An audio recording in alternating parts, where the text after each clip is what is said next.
What's going on, YouTube? It's Andrew with Gotocollegewithme.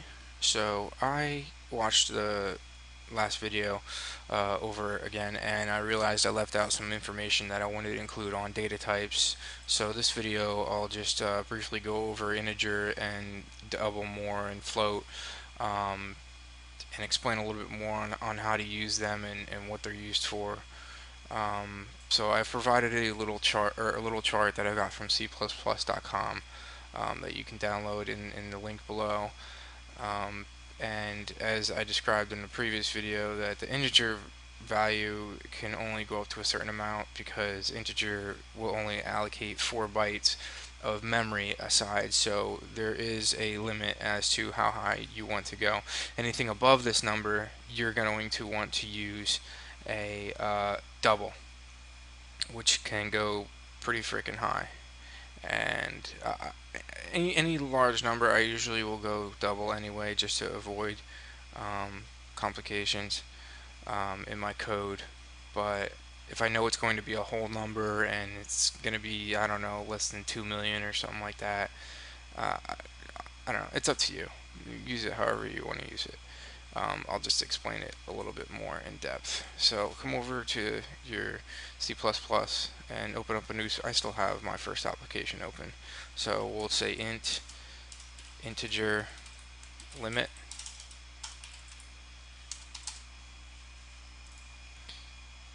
and we'll paste in our value. This is our limit, and hit compile, and it should compile and run without issue. So now if you add in another digit, just a 1 there, it's going to spit back an error and tell you that it's too large. So that's going to be a problem. So if you wanted to go over that, you're going to want to use a double. So let's do that with a double.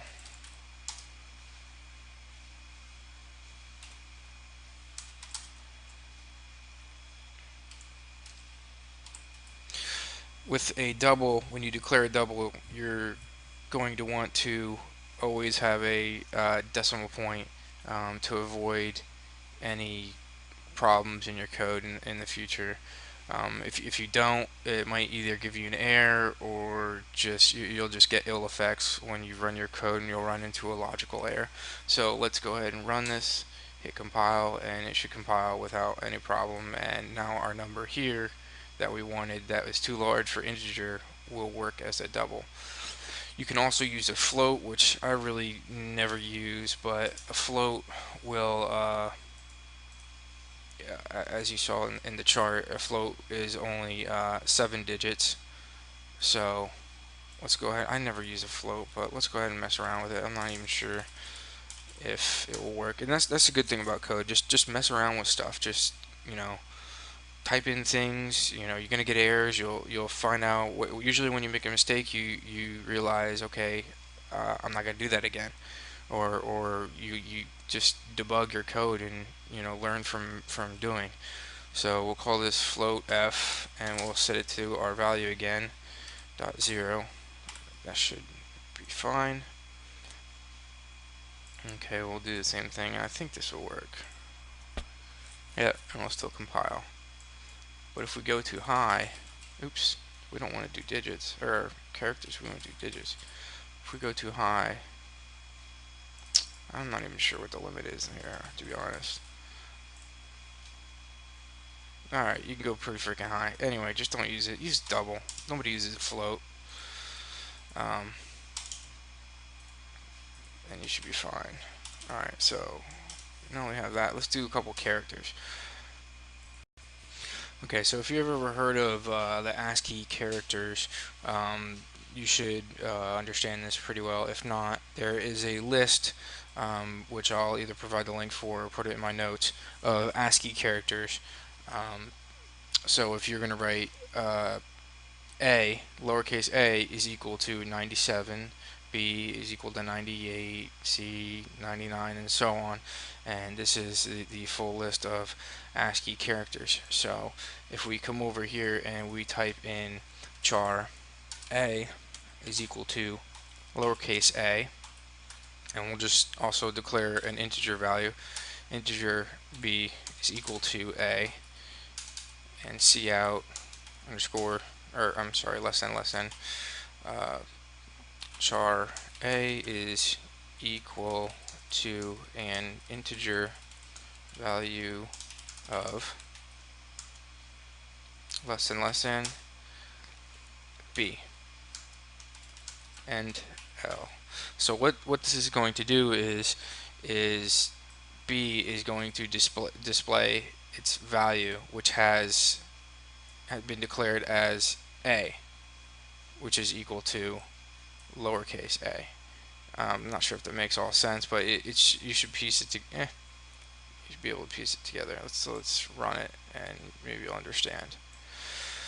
So it is equal to 97. Remember I said lowercase a is equal to the decimal value of 97. So 97 is displayed. So if we would change this to just a, lowercase a will be displayed. Value of a. We can do that again. Let's just change this to C, and it should be, what is it, 98, 99. Oops. So let's change this to B again. We want to refer to the integer value of a, which is equal to lowercase c.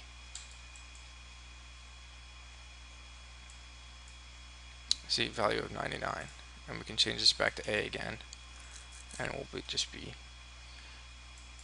Now there's some things you need to know about char. If you're going to declare one, you need to have these single quotes. I'm not sure if I covered that in the last video. You'll get an error at compile time. And also you cannot have, I don't think you can have, you think you can only have one. Okay. Okay, yeah, you can only have one. It's only going to take the last one character in here. So if you just put, oh, that's not a good way to do that. Let's just C. It's always going to take that last one. See, it's still D.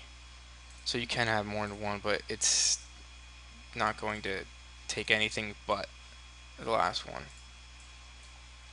In the later videos, I'll show you how to use these, what they're used for, and how to pull them out of the input stream and output stream, which actually I still need to talk to you about the input and output stream in these next videos. If you're still having problems with understanding integers and doubles and characters, we will be using them more heavily in coming tutorials, so don't worry too much, don't fret, yo, and it'll be alright. I just wanted to explain it a little bit more, as I felt like I didn't explain it enough in the previous video. In the next couple videos I'll probably be doing more about arithmetic operators and order of precedence and even comments, which you saw me do a little bit, which you can comment out anything like that, but I'll show you more in the next videos. Thanks for watching, and subscribe, or don't.